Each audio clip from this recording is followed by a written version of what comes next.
Halo teman-teman semua, nama saya Karista Roheni, saya dari kelas 81.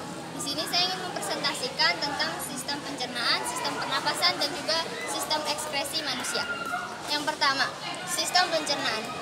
Manusia melakukan sistem pencernaan agar dapat menyerap nutrisi-nutrisi dari makanan. Organ sistem pencernaan yang pertama adalah mulut. Di dalam mulut terjadi dua sistem pencernaan, yaitu secara mekanis dan secara kimiawi. Pencernaan secara mekanik itu pencernaan yang dibantu oleh otot fisik. Sedangkan pencernaan secara kimiawi dibantu oleh zat-zat kimia yang contohnya seperti enzim. Nah, di mulut ini terjadi pencernaan secara mekanik, yaitu oleh gigi dan lidah dengan mengoyakkan makanan dan memotong makanan menjadi bagian-bagian yang lebih kecil. Sedangkan di mulut juga terjadi pencernaan secara kimiawi yang dibantu oleh kelenjar saliva.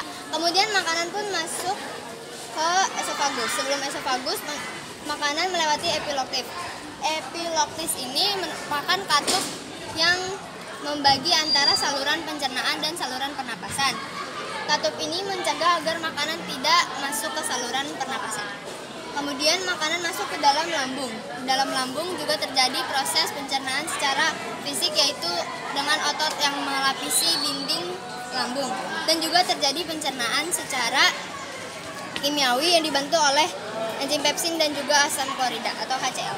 Kemudian di lambung ini juga terjadi pencernaan yang dibantu oleh hati dan pankreas. Hati dan pankreas mengirimkan zat-zat enzim yang dapat membantu pencernaan. Kemudian makanan masuk ke dalam usus halus. Pada usus halus terjadi proses pencernaan dan juga proses penyerapan nutrisi-nutrisi makanan melalui bagian paling dalam usus kecil, yaitu fili. Kemudian makanan masuk ke usus besar. Di usus besar terjadi proses penyerapan air dan sisa-sisa makanan yang sudah tidak bisa diserap oleh tubuh masuk ke dalam rektum. Rektum merupakan bagian akhir dari usus besar. Kemudian sisa-sisa makanan dikeluarkan dari anus. Selanjutnya, sistem pernapasan manusia. Sistem pernapasan manusia melewati organ yang pertama, yaitu hidung. Dalam hidung terdapat bulu-bulu yang menyaring kotoran-kotoran yang masuk bersamaan dengan udara. Di rongga hidung juga terdapat mukus atau lendir yang berguna untuk melembabkan udara untuk kembali menyaring partikel-partikel yang masuk. Kemudian oksigen masuk ke dalam faring, lalu laring, kemudian oksigen masuk ke trakea. Di dalam trakea terdapat bulu-bulu kecil yang juga menyaring atau membersihkan kotoran. Kemudian udara pun masuk ke dalam bronkus.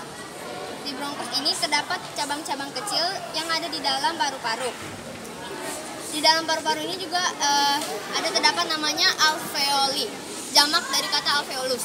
Di dalam alveolus itu terjadi proses pertukaran oksigen dan karbon dioksida. Dan di sini juga ada diafragma yang membantu proses pernapasan. Selanjutnya, sistem ekskresi manusia. Sistem ekskresi itu dilakukan agar manusia dapat menjaga keseimbangan tubuhnya atau yang disebut dengan homeostasis. Di sini ada yang pertama, yaitu ginjal. Di dalam ginjal terdapat proses penyaringan darah dan sisa-sisa metabolisme tubuh untuk dikeluarkan. Sisa-sisa metabolisme tubuh itu bisa disebut juga dengan urin. Nah, urin ini akan masuk ke dalam ureter, kemudian masuk ke dalam kandung kemih dan tunggu untuk dikeluarkan di uretra. Sekian presentasi dari saya. Terima kasih untuk teman-teman yang sudah menonton. Terima kasih juga untuk Bu Tiar yang sudah membimbing saya sampai saya dapat menyelesaikan tugas ini dengan baik dan cepat. Terima kasih.